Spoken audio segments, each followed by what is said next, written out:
இந்த வீடியோ உங்களை அதிர வைக்கும். இதை யாரும் முழுசா சொல்லல. ஒரு நடிகரின் 100 பட வரலாறு. இதுதான் கேப்டன் சகாத்தம். பிளாக்பஸ்டருக்கு பின்னாடி இந்த ரகசியம். ஒரே மனிதன், 2 வரலாறு. சினிமா கூட்டல் அரசியல் சமன் கேப்டன். ஒரு சகாப்தம், ஒரு போராளி, நேர்மை, தைரியம், கட்டுப்பாடு, மக்கள் தலைவர், அரசியல் புரட்சி, மாஸ் கூட்டல் கிளாஸ். Captain never dies. வரலாறு பேசும் பெயர். இந்த வீடியோ ஷேர் பண்ணுங்க. கேப்டன் ரசிகர்கள் இங்கே கேதர் ஆகட்டும். உங்களுக்கு பிடித்த கேப்டன் படம் காமெண்ட் பண்ணுங்க. இந்த மாதிரி வீடியோ வேண்டும்னா சப்ஸ்கிரைப் பண்ணுங்க. டெய்லி வீடியோ வேண்டுமா? லைக் அடிங்க. Real fans only watch till end.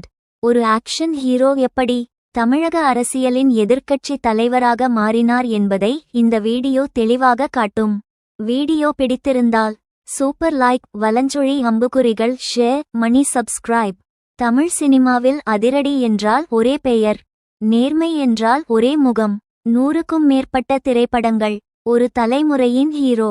அவர்தான் கேப்டன் விஜய்காந்த். 1979இல் இனிக்கும் இளமை மூலம் திரையுலகில் அறிமுகமானார். ஆரம்பத்தில் பெரிய வெற்றிகள் இல்லை, ஆனால் தைரியமும் டிசிப்ளினும் தான் அவரின் பலம். early notable movies: இனிக்கும் இளமை, நெஞ்சில் துணிவிருந்தால், சிவப்பு மல்லி. இவை அவருக்கான ஆக்ஷன் பாதையை உருவாக்கின. 1980களின் நடுப்பகுதியில் தமிழ் சினிமா ஒரு ஆக்ஷன் ஹீரோ வை கண்டது.